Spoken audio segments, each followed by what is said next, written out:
কঠোৰ আৰক্ষী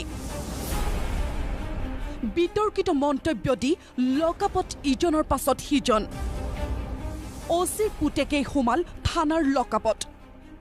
ডকমকা কাণ্ডৰ পাছত এটা অশান্তিকৰ বাতাবৰণ সৃষ্টিত নামি পৰিছে একাংশ সামাজিক মাধ্যম ব্যৱহাৰকাৰী বিভিন্ন জনগোষ্ঠীৰ বিৰুদ্ধে বিতৰ্কিত মন্তব্য কৰি আহিছে বহুতে ফেচবুক হোৱাটছএপত আৰু এতিয়া কঠোৰ হৈছে অসম আৰক্ষী ক্ষেত্ৰী আৰক্ষীয়ে গ্ৰেপ্তাৰ কৰিছে এইজন বিটু সাহাক এটা বিশেষ জনগোষ্ঠীয় লোকক উচ্ছেদ চলোৱাৰ ভাবুকি দিছিল বিটুৱে একেদৰে এইজন সিদ্ধাৰ্থ ৰয় সিটি বাছত এটা বিশেষ জনগোষ্ঠীয় লোকক বিচাৰি চিঞৰি হুলস্থুলীয়া পৰিৱেশ সৃষ্টি কৰা ভিডিঅ' শ্বেয়াৰ কৰিছিল সিদ্ধাৰ্থই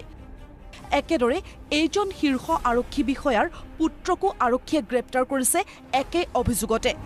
এজন হল সিদ্ধাৰ্থ ডেকা তেখেত গুৱাহাটীত ঘৰ সিদ্ধাৰ্থ ডেকাই কি কৈছিলে যে ৭২ ঘণ্টাৰ ভিতৰত যিমান কাৰ্বি মানুহ আছে এৰি থৈ পেলাই যাব লাগে এই ধৰণৰ কথা এটা এটা সাংঘাতিক কথা আৰু এজন আছে সিদ্ধাৰ্থ ৰয় তেওঁ এটা ভিডিঅ' এটা আছিলে যিটো খুব হাৰ্মফুল ভিডিঅ' খুব ক্ষতিকৰ যে কোনোবাই গৈ বাছত থিয় পেলাই কৈ আছে বাছৰ পেছেঞ্জাৰক আপুনি কাৰ্বি নেকি এনেকৈ তুমি কাৰ্বি নেকি এই ধৰণৰ কথা আৰু সেই বস্তুটো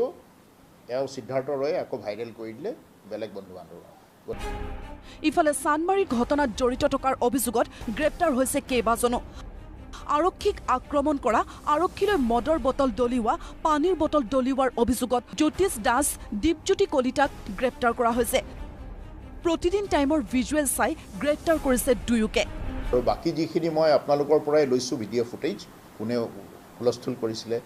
কোনে মানুহক উচতাইছিলে কোনে পাথৰ মাৰিছিলে বা কোনে ৰিফ্লেক্টৰবিলাক ভাঙি দলিয়াইছিলে পানীৰ বটল দলিয়াইছিলে মদৰ বটল দলিয়াইছিলে গোটেইবিলাক আমি চাই আছোঁ আৰু নিশ্চিতভাৱে মানুহবিলাক আইডেণ্টিফাই কৰি একশ্যন লোৱা হ'ব ইতিমধ্যে আৰু বহু কেইজনক চিনাক্ত কৰিছে আৰক্ষীয়ে অচিৰে জালত পৰিব কেওজন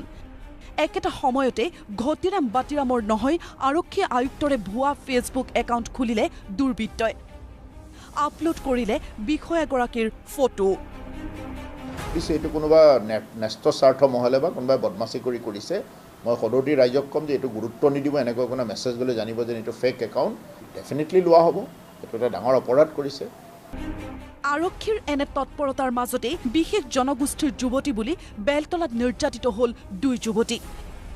বিয়াৰ নিমন্ত্ৰণী পত্ৰ দিবলৈ যোৱা যুৱতী দুগৰাকীক দুই যুৱকে কৰা আক্ৰমণৰ পাছত পলাই এজন লোকৰ ঘৰত আশ্ৰয় বিচাৰে যদিও আশ্ৰয় দিয়াৰ বিপৰীতে ঘৰৰ পৰা খেদি দিয়ে পৰিয়ালটোৱে বৰ্তমান আৰক্ষীৰ কাষ চাপিছে দুই যুৱতী আমাক দুজন ল'ৰাই ৰাস্তাত অসভ্যালি কৰিছিলে অসভ্যালি কৰাৰ একো চেলু নোপোৱাৰ কাৰণে তেওঁলোকে বদনাম দি দিলে যে আমি কাৰ্বি হয় তো আমাক মাৰিব লাগে বুলি তেওঁলোকে আমাক বদনাম দি দিছে